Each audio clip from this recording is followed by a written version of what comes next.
Welcome back to another Mug Monday. It's me, Lana Del Rey, and I'm here sitting in a haunted, spooky pumpkin patch. Gonna eat some pumpkin pie and drink a cup of tea. I've got my deceased ex-boyfriend. He was a member of Hell's Angels. His name was Topher. It's cool, like his mohawk is still intact, was my favorite part of him. And I don't know who this is, but I just was walking and kicked it accidentally and just thought, oh, I'll pick it up and you can join me. It's Canadian Thanksgiving this weekend, so pumpkin pie is everywhere. And I just thought I would love to eat some pumpkin pie for one of these mukbangs. So that's what I'm going to do. I've got extra Cool Whip on here.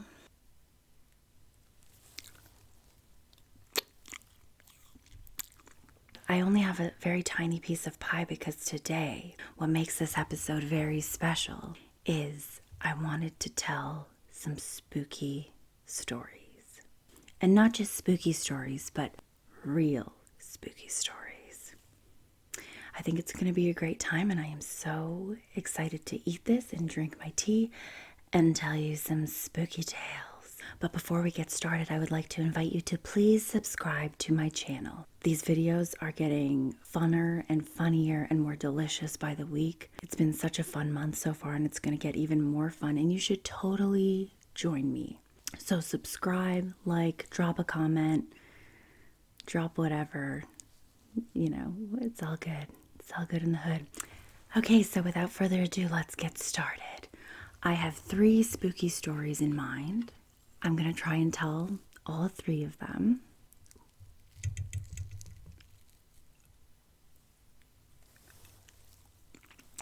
Oh, yeah.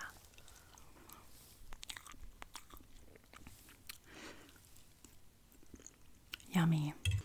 Okay, so the first scary story that I would like to tell you is called simply Beeper. So I can't remember the exact year when this was.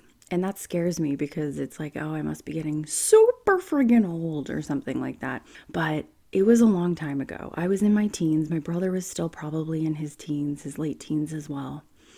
It was the summertime.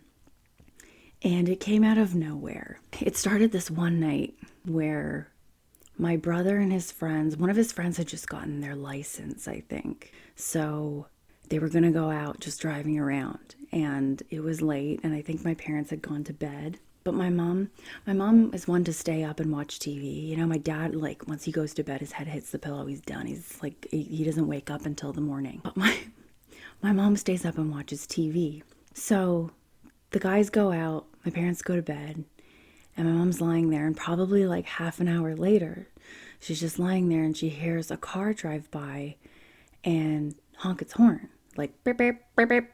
And she's like, oh, those boys, they're so silly. Like, you know, she really thought it was my brother and his friends, right? Just driving by the house, fooling around. And she was like, what time is it? Just naturally, you know, just sort of happened to look at the clock. And she noted, I can't remember the exact time, but this is a very key piece here, the time in all of this. Let's say it was 11:27. I can't remember that was the exact time, but let's say for the sake of telling the story that it was 11:27, okay?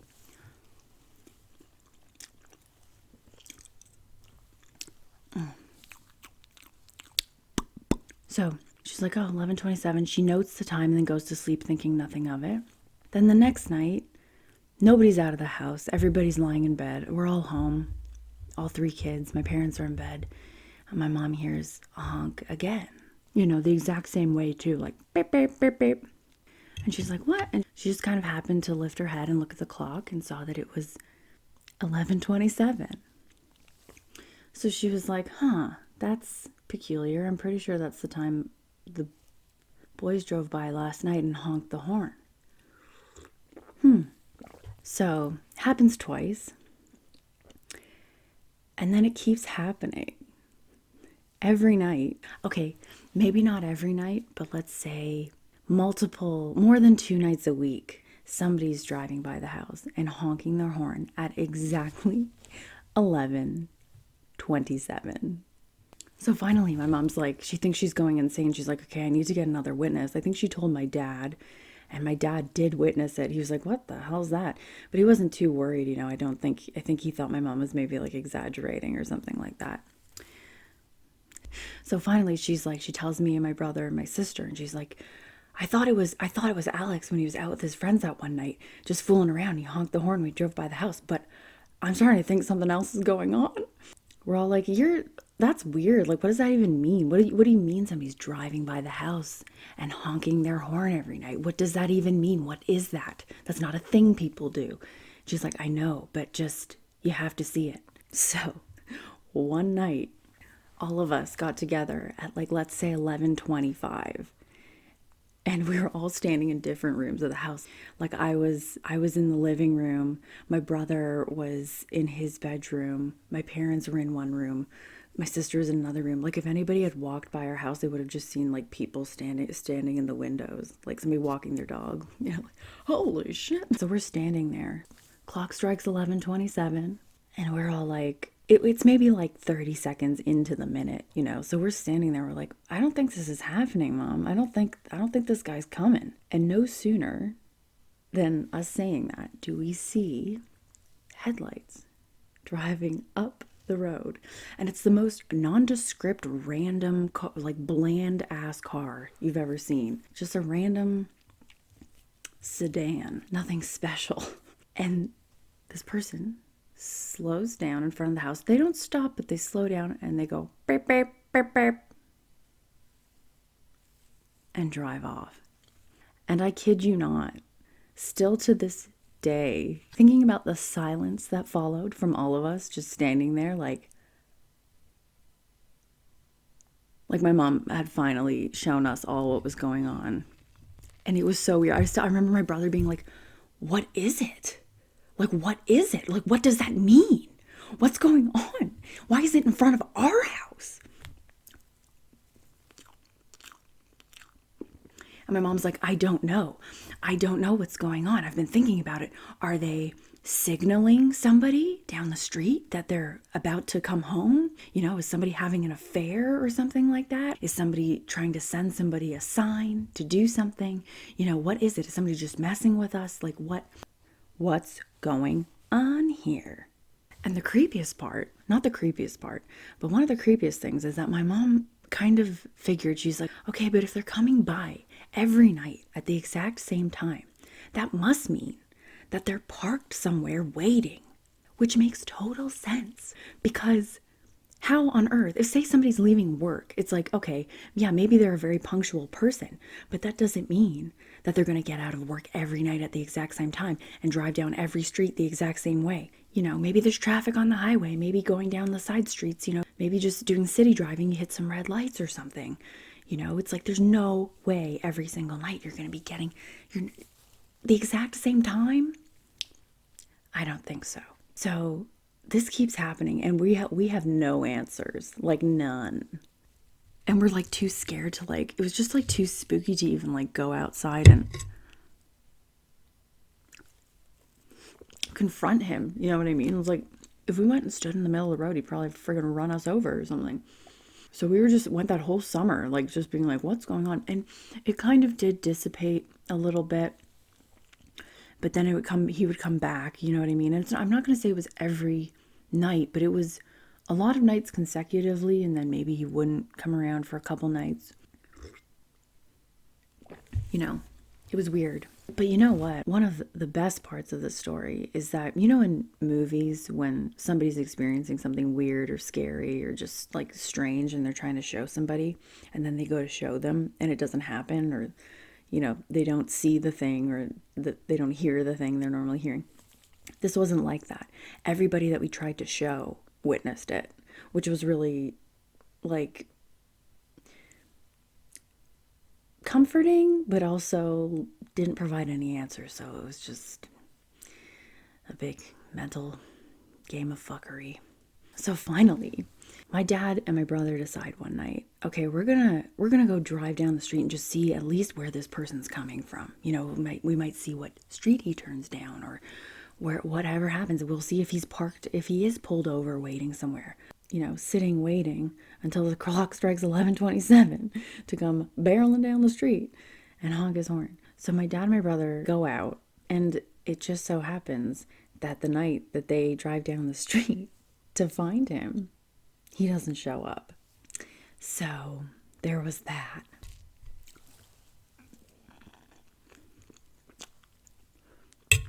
And my mom and I, we were like looking out the window while my dad and my brother are somewhere down the street or wherever. I'm like, well, that's spooky, because 11:27 came and went. Guy didn't show up. And we're like, what's going on here? And eventually, in that same night, this was the funniest. My dad and my brother, they were like out cruising. They think they see a car that matches the beeper. So they start following him. And me and my mom are standing in the front hallway, we're looking out the window, and we see, it was like something in a movie, we see my dad and my brother trailing this one car, and then they kind of like leave the frame, you know what I mean? And then a minute later they come back, and my dad's being trailed by the car now. We still laugh about that to this day. And then my dad parks in the driveway. This stranger parks in the driveway with us. Yeah, they all get out of their cars. And the man's like, what's going on? And my dad's like, sorry, we're having this person like coming by our house and disturbing us, and we thought maybe it was you. And the guy had his son with him, and he's like, oh, okay, yeah, no problem. But long story short, we never got any answers. And I know that puts a very lackluster tone on this story, but it also adds sort of a Stephen King mystery of like never fully having the answers. And I suppose the reason I'm telling the story is because it's so weird, but also maybe somebody can shed some light on what they think was happening, or if they've ever had any sort of experiences that are completely unexplainable and bizarre, because I can't even imagine what that person was thinking. I think it must have been a social experiment to see if we would notice it. I don't know. Anyways, that's the story of the beeper. I don't think I'm going to have time for 3 stories today because I went a little overboard on that one. But definitely I'll tell the last one that I had planned next week. This pumpkin pie is good. Cool Whip.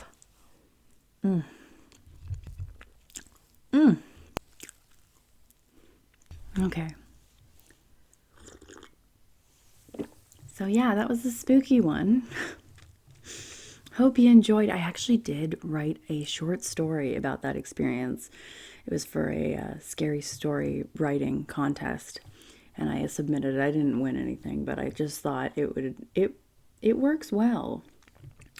I'm planning on using it in a script someday or something, so don't steal it. If you touch it, I'll know. Okay. Sorry. My second and final story of this week's episode is a babysitting story. Who doesn't love those, especially during spooky season? The babysitter story, those are so classic, like the classic, like call, like when a stranger calls, like, oh, they're calling from inside the house, or, they're talking to like the parents of the kids on the phone, and they're like, yeah, it's just the kids are just playing downstairs by that statue, and the parents are like, what statue? It's kind of like that. Okay, so when I want to say I was maybe 14 or 15, and I was down the street babysitting. They were my sister's friends, and they were at that age, where they were like 8, 9, or they could take care of themselves. They just needed somebody to be there. You weren't worried about them choking on a Lego or anything like that. So whenever I went over there, I would basically just hang out in this kitchen. They had a beautiful house, and I'm not bragging when I say this at all, but the houses in my area, they're old and they're bigger. Like they're just sturdy, big structures. So when you hear a sound in my house or my sister's friend's place down the street, it like echoes and it just sounds bigger, and it's just like, it's spooky. It's hard, especially too, and I've always had this feeling in my house and houses in this neighborhood whenever I'm in them. It's hard to feel like you're alone when you're in them, because it's just like there's just so much space, Anyways, these people live like a 30-second sprint down the street from me. So if I ever ran into trouble, my parents would be there in like 2 shakes of a lamb's tail. So one night, I went over to babysit, and I was in their kitchen, as per usual, doing some homework. And they had this big, beautiful kitchen with this island. But in front of the island, there's this huge window looking out to the backyard. And during the daytime, beautiful, lovely. But it didn't have any curtains. So it was so spooky to me because it was like, you can't see out, but people can see in.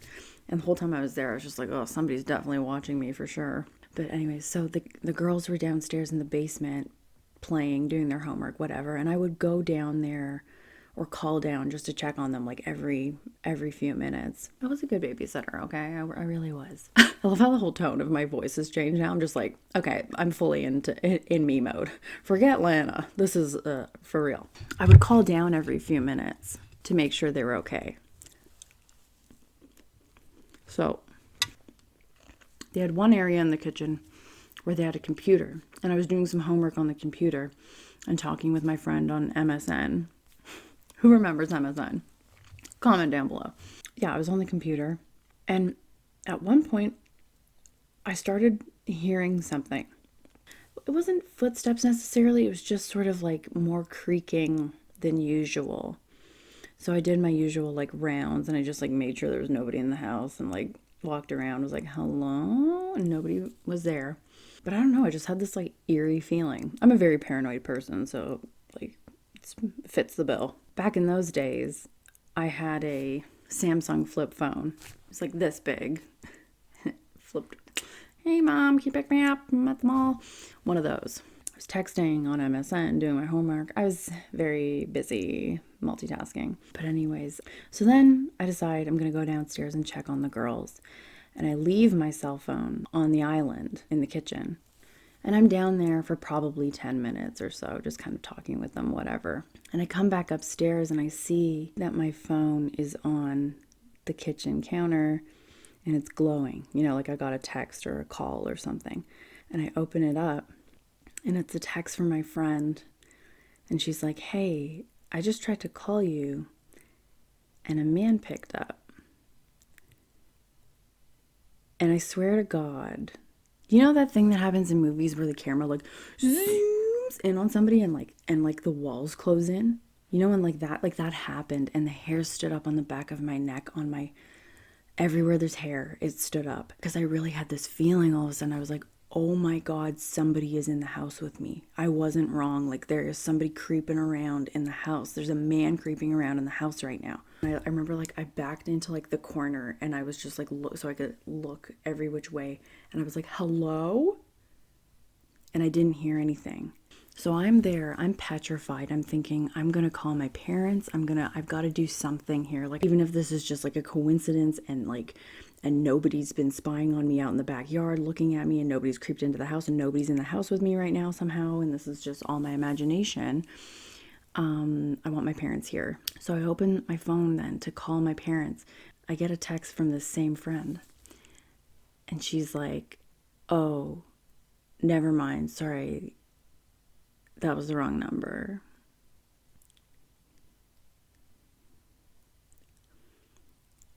And basically I had to call my parents just to bring me a change of underwear.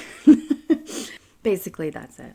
So yeah, everything was okay. There was nobody in the house. Everything was fine. But as a 14-year-old girl, or anybody, one of the scarier moments of my life, I would say. And I remember the next day going to school and telling my friends. I remember we were in English class and they were all just like, oh my God, that is horrifying. And I was like, I know.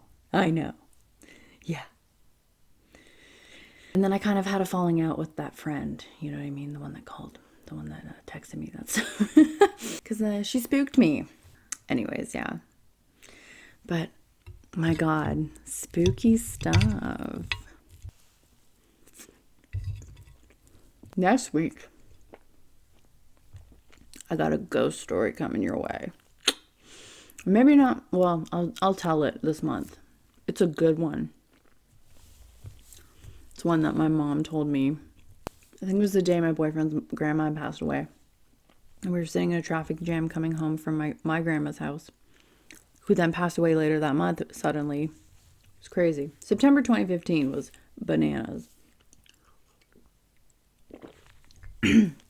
But yeah, we were sitting in a traffic jam, and my mom just unleashed this supernatural experience that she'd had on me. And I was like, what the how am I just hearing this for the first time now? It's an Irish ghost story as well, which is extra spooky.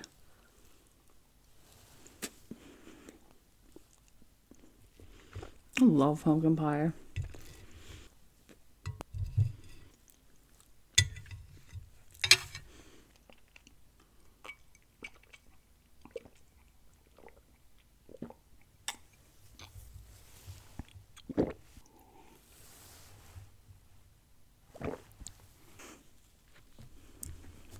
Anywho, I hope you guys are sufficiently spooked, because I know I was when those things happened, and I know I definitely was recounting them, and I'm alone in my basement, and it's midnight, and I just want to go upstairs. Oh yeah, let me, Thank you so much for joining me. That was so fun. I love telling you those stories. I'm gonna go home and take a milk bath now with my my Hells Angels boyfriend and my new friend. This guy's coming with me too. Or lady, or whoever you are. Look at the dental records or something. Anyways, please subscribe to my channel if this is your jam. Drop a like, drop a comment, drop a subscription.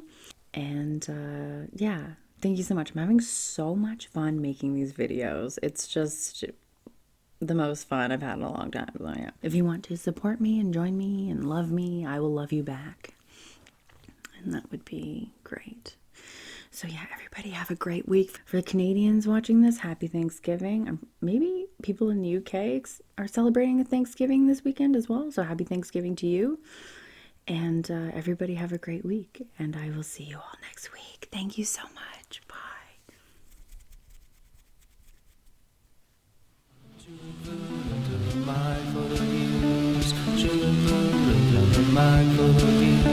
Eating a variety of food.